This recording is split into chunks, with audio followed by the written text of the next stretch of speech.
Welcome back to a football show. This is episode 6. We're going to do a bit of a transfer roundup today. Let me just kick things off by saying, Viva Ronaldo! Viva Ronaldo! Viva Ronaldo! Viva Ronaldo! We actually just wait until we're singing Viva Canate. It's going to be unbelievable. West Always. All those long-term contracts, though. Nat Phillips, the godsend. We actually had a video recorded to put out last week, but it never got up. Where I reacted to the whole City news. Thankfully, it didn't go up. There was nothing too bad said, in fairness. Nothing that I would have to go back on, but I actually think I was worse than you. You were definitely worse than me. I was way worse than you in terms of my disgust. I think I was just in shock. You were just shocked. Yeah, that it was actually happening. Do you think it was all a play that he was going to go to City, or do you think he actually would have went? Now, supposedly he told, of all people, Khabib, that he was going to Man United like a month previous. It could have been a play. Very well could have been a play, to be honest, but I think if United didn't swoop in, he would have just went to City anyways, even if it was still a play. Yeah, exactly. I'd say the same. I think it was a play to get us involved, but if we didn't get involved, he still would have went. Yeah, I'd agree with that, definitely. But he's the number 7 now as well, marked in Tool. Yeah, I'd definitely be buying all the jerseys. I'm just saying that now. If there's any left, honest to God, there could be a shortage of jerseys in a while. It's just you got me the away one. Yourself and Alan got me the away one, so I'll definitely be going to Lifestyle shortly to get the Ronaldo 7. It's mad when you get to a certain age and you kind of you stop getting the numbers on your jerseys again. Do you know, you don't go around with Barrett 7 on the back when you're 22 years old dreaming of playing for Man United, but it's Ronaldo now. Yeah. I saw a guy actually walking down Shaft Street today wearing a Juve jersey. Do you remember the one with the pink stripe? Yeah. And he had Cuckoo 69 on the back. I appreciated that. So we can all stop at 22, but it'll definitely be Ronaldo's. It's not even to I don't know, that's sad, but it's a nostalgic thing, I'll definitely keep them, and I'll probably end up framing some of them at some point. I think the most important thing to remember with this Ronaldo transfer is, as romantic as it may be, and I mean, as a Liverpool fan, I can't help but not be excited to watch him in the Premier League again, and even just watch what he did against us the other night. He was actually fairly poor. I watched the whole game. He wasn't great. Missed the penalty. Was really trying to force something to happen. Wasn't wonderful, but then he just 2 headers at the end, wins the match. 2 goals, 6 minutes. That's why he is. And the thing is that United fans better not be expecting him. And I think anybody who knows football knows this, but he's not going to light up Old Trafford again in the way that he used to. It's not going to be the step overs, the showboat, and it's he's going to give you moments like he did for Portugal there the other night, when you're 1-0 down against Crystal Palace away end of the season, and you've just been at nothing the whole match, and then just boom, there he is. He's going to step up. He's that type of player now. Jury's still out on whether he will do that. He's top scorer in Serie A last year. We all think Lukaku was a guaranteed 20 goals a season, and Ronaldo outscored him in the same league last year. But look, it is exciting. I wish he didn't get him. I wish nobody got him in the Premier League in terms of Liverpool's chances. But if he is going to go to someone in the Premier League, it's pretty romantic. We can't help but not like the story. I think if it's not us, it's It's Newcastle. Newcastle signed Santiago Muñoz. Look that up. It's true. 19-year-old Mexican I'm more striker. excited for that signing than I am for Ronaldo. Oh man, if he scores a free kick against Liverpool in the final day to force a move to Real Madrid, that's it. That is it. Oh, if he ends up in the Bernabeu, I think there has to be a fourth goal maybe. Like, I'm just waiting for the announcement of Gavin Harris as well. Soon enough. Oh God, it's actually like Jimmy Bullard. Just on Ronaldo as well. I'm not expecting him to light up the Premier League. I'm looking at him for the big Champions League nights. I actually really don't. I'm not expecting anything of him in the Premier League. I'm actually not. I'm like, I think you should though. Yeah, I do. Like I'm saying, like I was just gonna say, and I think there should be performances 16, 15, 15. That's a great return for someone who's probably gonna play every second game. If he gets 2 Premier League games in a row, he's gonna be rested for the next one, or he's gonna set out another one. Like that would be a great return. I would look at him on the big Champions League nights to step up and like pull the likes of Bruno, Greenwood, Sancho, Pogba, whoever on and be like, this is match winner, like we're winning this, or we're getting a result out of this, or whatever it may be, getting our away goal or whatever. But yeah, I think. Would you say biggest signing in the summer? Do you think he's a bigger signing than Messi? Yeah, I think it's definitely a bigger signing in terms of like, look, Messi is just, he kind of had to go to PSG because it was PSG or City. Yeah, they could only afford him. He is improving PSG obviously because he's Lionel Messi, but the impact Ronaldo is going to have on your team, which still might not happen. I don't think it's just guaranteed to come in and it's just like, oh, you're not league favourites now, I don't think. No, but I'd still expect us to finish third. Second or third. But I don't know. I don't. He will definitely have a major impact on the squad, and it's also because Ronaldo is returning to United. Messi is leaving. He was one club man, and now he's just going to the only club that can afford his phenomenal wages. So I think I've just always preferred Ronaldo as well. Just I prefer the worker than the gifted. The man who really fucking just burnt his socks out to get where he is, and like you just even see the shirt sales. I know it is that better story from returning, getting the number 7 again, but like he outsold Messi's shirt sales for PSG that he had in 3 weeks in 12 hours. Yeah, he's isn't it the highest number of shirt sales within 24 hours outside of America in the world? Yeah. Like that just says enough. Like it's crazy. It's more than any of his for Madrid, any of his for Juve. It's the romanticism is kicking in, obviously, but I think, as well. I think the thing that you're adding to what you're saying is like, I think Ronaldo's going to pull everybody. United need a Ronaldo in the dressing room to pull everybody up. Yeah, it's dressing room. PSG have Neymar, Mbappe, Di Maria. You have all these superstars already. Whereas United, as much as we do have superstars, a lot of it is homegrown. And I think like it takes Sancho is probably looked at to be our superstar. I think it takes a lot of pressure off him as well, which is a great thing for somebody of that age and stuff. So I think Ronaldo is definitely the better signing than Messi. Whether it works out or not on the pitch, I think it's gonna work tenfold off the pitch. That kind of. Yeah. Like if Ronaldo flops, it's all good. If Ronaldo and Sancho flop, it's all going to be like, oh, Ronaldo flopped. But if he doesn't, it's a great thing, and it takes the pressure off the likes of Sancho and whoever else you want to mention in that category as well. Yeah.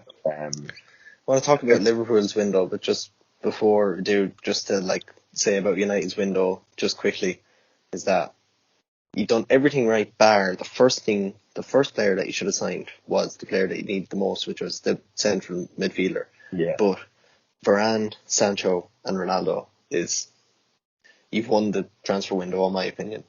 That is just stellar work, and to bring back Ronaldo to sign a top quality centre half like Varane, who looked a little bit shaky at times against Southampton. Just adjusting against Wolves. Sorry, just kind of adjusting to maybe that new pace, that new style in the Premier League. But I mean, other than that, Sancho will just kind of take some time too. Same thing, but yeah, great window. As shaky as you might think of Varane was, I like at times he definitely did look a bit under pressure. I probably would have given man of the match. Well, no, I would have given De Gea man of the match probably, or Varane. It was our first clean sheet in 11 games, like including obviously last season. As shaky as he might have looked, he still solidified the defence as well, so you couldn't really fault that too much. But yeah, I don't know if we won the window. I think PSG had a great window. I think they probably didn't need Donnarumma, and they got in terms of the Premier League. Yeah, definitely. Yeah, definitely. If not United, probably Chelsea. Liverpool then probably lost the well, I mean, I've kind of been fighting myself with this, like, as you know, should we have done more business, or was Konate enough? Is it good that we're holding on to players, and we're in the midst of trying to put Ty Salah down as well, for probably the remainder of his career. I'd say it will work out. I think it will. I hope it will anyways. But when you look at, we signed Jordan Henderson, Nat Phillips, Trent, Robertson, Fabinho, Alisson. I think probably one or two more players. I think people as well like kind of hit our squad depth too, and it's not as bad as people make it out to be. We still have a lot of those players that did win the league in that squad. Basically all of them. Like pretty much everybody in our squad is a Champions League winner or Premier League winner, and no matter kind of what quality you can debate against, like that experience is always with a player, and they've always went through that, and they'll like be better for that. And I don't think our squad isn't aging either. I think it's maturing, and our first two results and the game against Chelsea were very, very positive. And we definitely look like a team that if we can just make sure we keep some key players fit, then we're well within a shout, and people are writing us out way, way too early, because how far we were ahead the year before compared to how far we were behind in the anomaly and disastrous year of last year, and who we have coming back fit, who are basically like new signings. Harvey Elliott, Thiago Henderson and Fabinho didn't play a minute of football together. Our strongest 11 didn't play 1 minute of football together in last season. And you can kind of look at, like, we can bring players in just to bring a body in. Like, here's another player. Now, where we definitely, I think, needed somewhere, and especially with Salah and Mane possibly out for a period of time with the Africa Cup of Nations, was just another quality forward, and to compete in there, which I don't think I can argue against too much at all. Especially with letting Shaqiri go too, who it was his time to move on. But you're kind of relying then on Minamino and possibly Elliott to move a bit further up than he's been playing as well, to like fill that gap. But it's a risk to take. We'll see where the risk comes off. I would have preferred just that one more attacking midfielder. Versatile forward is probably the word I'd use. But I actually think we're fine. I think we're fine. I just think it's because we strengthened before and kept those players and now signed those players that we've strengthened and tied them down and committed their future here. Whereas the teams that have been spending a lot, say like E or Chelsea or even City just gradually over the years, we're like, especially Chelsea and E are catching up to us and City. Yeah. So you can't just automatically say that, oh, we have to spend more now to catch up with them. It's like, no, not a minute of football was played when everybody was saying that about this. Like, and we finished above Chelsea last year in a disastrous year. Like, we can't be just written off as we didn't buy anybody. We're fucked now. We'd be lucky if we finish fourth. Like, we're still a quality football team with players in their prime at the moment, and anything can happen. But I think we're in a much better position than people make out to be. Yeah, I definitely agree with you in terms of like people making it out that you're in a worse off position than you actually are in. I think the games you've played have shown that. I would just say I wouldn't be looking for, if I was you, I wouldn't be looking at United and Chelsea as like, because we are catching up. That's why we made the signings, and Chelsea made the signings that they made to try and catch up with City and yourselves, I would say, a fully fit Liverpool. I'd be looking at City and I'd be saying I don't think he did enough, even though their window wasn't spectacular, and I don't think Grealish is going to be. I don't know how he's going to work. I know he's done well in his few games that he's played, but I think when it comes to crunch time with City and Grealish, don't think he's going to suit that system. But I would still say they were confident enough to go out and spend 100 million on him. I think you need to be looking at competing with them, not us. Like I think we're on a level playing field now with you almost. And Chelsea probably have surpassed you a little bit, I would say.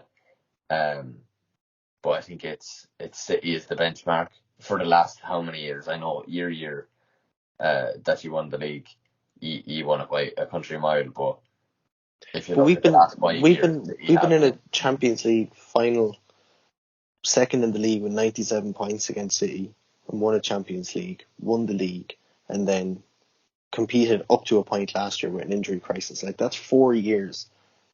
Like, and now Chelsea were in dire straits with Lampard at the beginning of the year, brought in Tuchel, and just did a Di Matteo on it and won the Champions League out of nowhere, and spent 100 million on Lukaku. I don't see how they've surpassed us, to be honest. Like, I just they've kind of, I think in Chelsea at the minute. But like Chelsea have always just been that team that's just throw money, fix, new manager, get more players. Like they tend to buy like the ready-made all the time, or most of the time anyways. But like, even we were better than Chelsea, and they defended really well. And I know the red card killed them, but even up to that point, and they had got the goal, but we were better than Chelsea. As good and all as they look too. You should have been, though. It was in Anfield and the 10 men. You should have been better. But if Chelsea wanted to make some kind of statement performance and show how good they are, and if they're going to be title challengers, and Burnley were able to take the scalp off us last year, and I know the fans back and everything like that, but I think more should have been expected in Chelsea of that game too. I just think the Anfield, going into the game, I was thinking the Anfield effect. I wasn't even, like, obviously red card happened going into the game, but I was thinking Chelsea will do, my opinion was Chelsea will do well to get a point in Anfield. I did kind of expect them to win, but at the same time I was like, a point is still a good result, 11v11, and with 10 men I think a point is a great result for Chelsea, if I'm honest. I wouldn't argue with you like 11 for 11 that you're better. I just think Chelsea have like a Kovacic on the bench, you know, a Christensen, a Pulisic the odd time. You don't have you have it in midfield, but you don't have it anywhere else on the pitch. You're not going to change your centre backs either. Do you know? Like, it's but I think we're well covered at centre back now. So like Gomez is out of the team, and he's probably getting into most people's teams as well at the moment. And I really just think we're just one forward, like maybe possibly one more other player, but I honestly just think that we're a top quality forward. Like, that's it. I think if he had made it, I could, like, if he had got and I know you were mad for Jeremy Doku, but I think if he had got like I don't know who was on the market. I think Tammy Abraham, the way he works, great as well. Yeah. And I think he'd even fit into Klopp's system. I think people look at him as a bit of a crouchy striker, but he's not. He's a fantastic footballer. And he was top scorer for Chelsea for the past 2 seasons as well. But yeah, look, we can talk about Liverpool and Chelsea and squad depth or whatever, and City, nobody can match City, and just the amount of money they can throw and have £50 million players on the bench in every position. So I don't think anybody's necessarily going to catch up to that. But City needed a striker, and they went out and spent 100 million on Grealish, and would have been able to get Kane if they didn't spend that 100 million on Grealish, because they outpriced themselves then. That made Kane 170 million pound player. I just think, just on Liverpool, I think every bench in the top, what I predicted to be top 4 of United, City, Chelsea, Liverpool, I think every other team in that top 4 have a game changer on their bench, and I'm not necessarily sure that you do. Maybe Thiago, if he's not starting, but that'd be all. Or Ox, or possibly. Not of the level of, like, say, if Greenwood is on our bench, or the level of anybody at City. Mahrez, Bernardo Silva, whoever you want to name. Yeah. And then, like, Chelsea, a Pulisic, or, even Werner is probably going to drop to their bench. I would put them in a higher bracket than Ox, if I'm honest. Well, I do have a theory about Ox, but I might do that in a separate video, like a hour or 2 hour long video essay about why Oxlade-Chamberlain is probably going to win a Ballon d'Or by the time he's 30. I can't wait for that. I'd hear that. Yeah.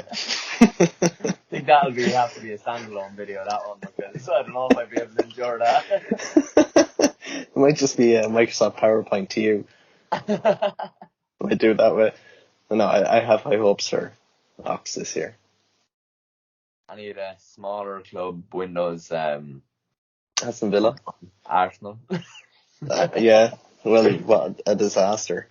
Aston Villa have had a great window. Leon Bailey is injured now, though, which is a big problem. Yeah, but like Buendia and Ings both look very, very good. Buendia especially. He's on the score sheet now as well, so I think Ings and Buendia are going to kick them onto a good gear. And even Tuanzebe as well is a good loan signing too. Yeah. But he'll be, I assume it's in that contract that he'll be guaranteed games, and I think, to be honest, I think with Tuanzebe there now, I think him and Konsa are their best centre back pairing. I did rate Mings at one stage, but Jesus, the more I watched him, the worse he looked. Yeah. I think Ings is possibly one of the signs of summer. Even Arsenal is just a calamity, isn't it? Like, and a whole lot on nothing, didn't it? Yeah, like, and even seeing Edu come out there and just being like, give us time, and it's just like, there's no time in football, Edu, anymore, and especially now with Arsenal, and especially with, like, of course I wish that there was time in football, and sometimes there is examples of time in football. Jurgen Klopp was given time, but Arsenal don't have time. Like, Arsenal were the top club in England in the mid 2000s, like, for a brief period when you were knocked off your perch slightly. Early. Yeah, and they were more exciting. Like, whenever we obviously weren't watching football consistently or remember much of that time, but from anything that we've gone back and watched and seen and all this, like, they're the Invincibles, and Henry and Vieira and all these lads, like, and to see where they are now, Granit Xhaka, who was ready to leave the club, was in Rome.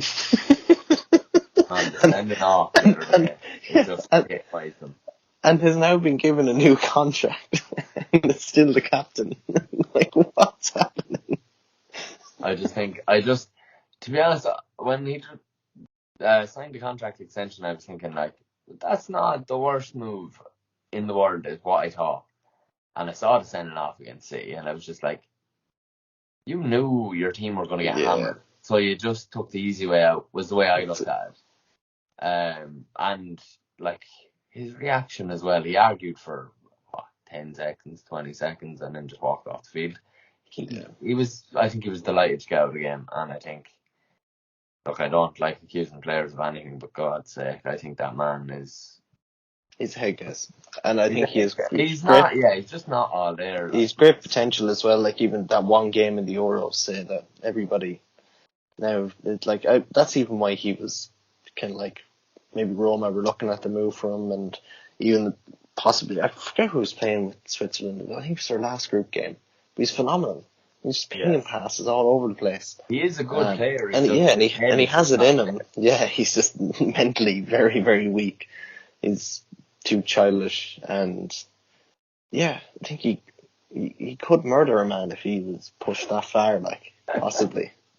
Oh God, that is quote of the year right there. Granit Xhaka, murderer. That's the title of the video. If he was pushed that far, now I want to make that clear. It's like if there was a certain kind of series of unfortunate events that led Granit Xhaka to thinking, yes, I will commit murder. It could happen. Could happen. Would or could? Will.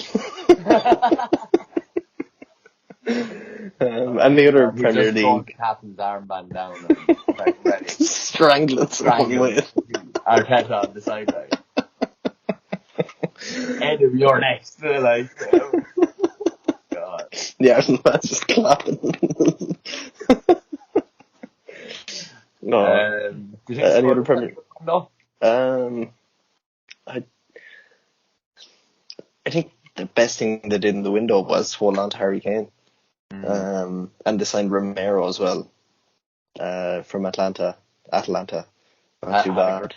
Year last year, but don't know if he suits the Prem too much. But Spurs do need a centre back, so yeah. And I think they've just done very, very well to hang on to Kane. I think Nuno is going to do well there. I don't think it's going to be the most exciting brand of football, but it's going to be. You'll get results. You'll see 3-1-0 wins, like. And I think it'll keep it consistent. That will keep a consistent level. I think Kane will hit maybe a bit of form when he settles back into the whole system, but I think Spurs will keep consistent. I think they'll do better than they did last year for sure. They'll win the Conference League, or I think they'll win a Carabao Cup. I'm genuinely predicting Spurs will win something this year, which is a fucking ludicrous prediction. But I genuinely think that either that Conference League or a Carabao Cup, Harry Kane will win them something this year, and then put his medal on the table to Daniel Levy and say, please let me fucking go. I'm out. Yeah. Leicester had a great window as well. Samare and Patson Daka, two great signings. I think I'm looking forward to seeing more of the two of them, because I don't think they're ready-made starters for the club, given what they have. Like in Ndidi, Samare's not getting in ahead of him. And obviously Daka is not getting ahead of Vardy, maybe ahead of Inacio, but I think he's doing well enough and showed form at the end of last season to give him the chance. I think even Daka being brought in is definitely one for the future, but it's to get the best out of Vardy right now too, which we've seen. It's like kick up the arse. The kick up the arse for both of them, I would say, because I think Inacio nearly needs it more than Vardy at the minute, given the start of the season. We kind of had said that we do a bit of best signing, worst signing, or doesn't make any sense, and then kind of one to watch. Do you want to hit us with yours? Well, I think the best signing of the summer is it's Ronaldo. It is. It's just the whole story behind it. What he can bring to your dressing room. And while he didn't necessarily need him, but it's Ronaldo and he wants to come back to your club, so you get him. And it's just very exciting for the Premier League in general. Not very exciting for Liverpool fans like myself, and I'd love if Van Dijk just put him in his pocket and maybe put him out for a month or two. Broke his ankle. I don't know, just a twisted ankle. I don't want to wish that much harm on him, but a nice spell on the sidelines. But yeah, look, it's Ronaldo. I would say I disagree with you. I think, yeah, obviously great signing. We've talked about it a nice bit. I think Lukaku. I think Chelsea needed that much more than we needed Ronaldo. Yeah, like, hard to argue with that too, but it's Ronaldo. It's Ronaldo. Yeah. Yeah, I think Ronaldo is like the back. I think Ronaldo in the dressing room is going to be worth more to United than Ronaldo on the pitch, if I'm being 100% honest. Not that he's not going to be worth anything on the pitch, but just worth more. But I think Lukaku at Chelsea is going to be the signing of the summer. I'd say worst, we probably kick into worst now. I'd say Ben White at Arsenal, and it's not even slating Ben White, because I think he is a good defender, but he needs to be led and he needs to grow into a great centre back. Arsenal is just not the club for that. I think it's a silly move from him. I think it's not a bad move from them, but stupid money. My God, 50 million. Where are you going? Like, I think Jerome Boateng on a free and Ben White would have been a great partnership to get. Like, you have your Champions League medalist, a BTEC Varane, let's say, in Jerome Boateng, to hold Ben White's hand to get him to be what they want him to be is fair enough, but throwing him in at the deepest end, I think, is going to be disastrous. I completely agree. He was again, not to hit on Ben White or anything like that, but yeah, not to dock him anything, because he is a good footballer, but he had two behemoths of men beside him at Brighton protecting him. He could be the ball playing, almost CDM type of sweeper from the front.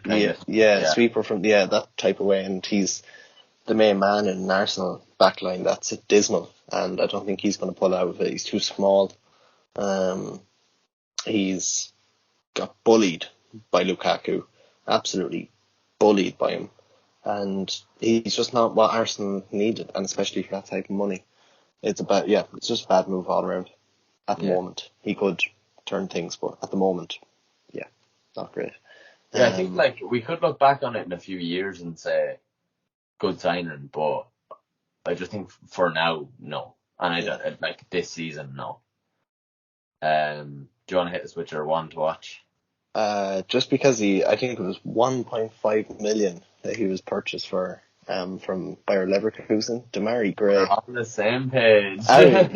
He's fucking, again, I feel like I've been giving so much now to United and now a bit of Everton in this episode, but you can't deny he's fucking electric. And I think under Rafa, Rafa tends to get if he's working at a club, he'll get really good performances out of certain players, and he'll get them believing that he believes in them, and they would work for him. And Demarai Gray seems like a guy that really feeds off the crowd as well, and kind of feeds off that energy. And he's a showboat. The goal he scored, how the fuck he's just kind of slipped through from Everton to then going out to the Bundesliga, and for all these tiny minuscule transfer fees that the talent that he shows, he could just disappear in another month or two as well. But at the moment, wow, one to watch. What a bargain.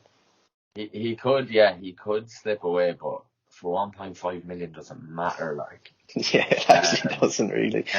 That's those 3 performances that he's already put in. That's in Bedford. 2 goals in 3 games, that you can't hold that. No. Another one, just to maybe not go on the same page as you, but I think Adam Armstrong is going to do well at Southampton. He got his goal in his first game. Should have had one against United, bottler, but yeah, I think the more chances he gets, he's probably not going to fill Danny Ings' boots, but I think it was 20 million not a huge price tag in this point, and they got I'm not sure how much they got for Danny Ings, but it was definitely more than 20 million. I don't think it's a bad replacement, especially if they can get Che Adams firing to what he was once. But yeah, I think that's another shout. But yeah, Demarai Gray, 100%. One to watch, and definitely bargain of the summer anyway. And just before we wrap it up, Camavinga as well at Real Madrid is going to be very interesting to see. Yeah, I mean, he should have been who you were hounding for after he got Sancho deal done. He should have just really tried to push that home. But he's with Real Madrid now. Let's see what he's made of. Yeah, well, we were in talks with his agent and stuff like that, and it just seemed like his heart was in Madrid. I think it was a deal that was never possible. I think he always wanted that Madrid move. Another one that's kind of forgotten about as well because it was done so early is Upamecano to Bayern. I think that's going to be a good Sabitzer to Bayern now as well. Sabitzer, yeah. What a joke of a league, though. Yeah. Like the RB Leipzig finished second in the Bundesliga, so Bayern take their manager, their best defender, and their best midfielder, their best attacker. Like, it's just going to get to a point like they're just going to. Like, you could well see them taking, like Lewandowski wants to go. You could well see them taking Haaland next summer from Dortmund. Dortmund are going to be left with nothing then. They're probably going to, Dortmund, they're going to pull out signings. I think Danny Malin will do well. I think Reina is going to step into some boots that he needs to fill.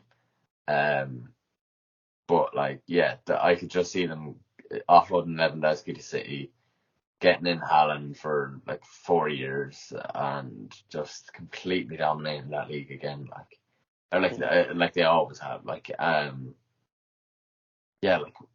When can you see Bayern not winning a league again? It's literally if one of them, either if Leipzig stops selling their players to them, and if Dortmund also stops selling their players to them. Or even not to just Bayern, but if Dortmund stop being a selling club in general. Just hold on to lads, fucking build something. We looked at the French league and we said joke as well. But Lille won it last year, and you don't see PSG going and buying Renato Sanchez, Samara, who done well, Yilmaz, all those players. They go and they buy Messi and Ramos and whoever. Yeah. Their focus is on the Champions League, and that's that kind of. Whereas with Bayern, it's our focus is on, keep that sustainability in the league, and then, obviously push on from there. We're obviously looking at Champions League as well. But it is just a joke. And it's shy for Bayern fans as well to see them only buying the league talent. When you see, in terms of the larger European scale, you see United getting Ronaldo for dirt money, Varane for dirt money, and Sancho for obviously big money. And then you see PSG getting Messi for on free. I know it's big wages. Ramos on a free, big wages as well. Donnarumma on a free, big wages. City getting Grealish. They're all buying throughout Europe and taking Europe's best talent, whereas Bayern are only pulling from Germany's best talent and the German league's best talent. And I just think, I don't think it's necessarily sustainable in the European scale. Of course it is at the German level, but, I don't know. I just can't see. I don't see Bayern as a massive threat to the Champions League. Clip that up right now when in my man that they win it. But, yeah. I'm not saying they can't win it. I just don't. Of course they can win it. Yeah. I don't look at them and say, you're really pushing for that Champions League like City and PSG especially are. But that's just my kind of 2 cents on it, I suppose. Yeah. I think that's kind of, we've hit most of the points. There's no other big deals I can think of off the top of my head. I think Barca had a good summer. We didn't really, well, obviously a brutal summer in losing Messi, but I think the business they done, I think, I might be a bit mad in saying it, but I think there's something there they can build on. I think we should do a whole separate video about Barca's summer, because if you think they had a good summer, I need to sit you down.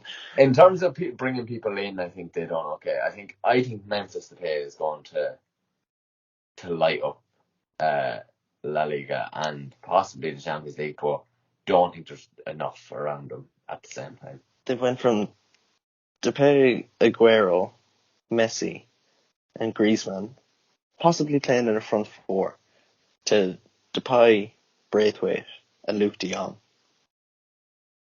That's all, folks. Thanks very much for watching the football show. Right. That's all. We'll leave it there. Yeah. Well, yeah. I'm telling you, we'll do that Barcelona video. It's yeah.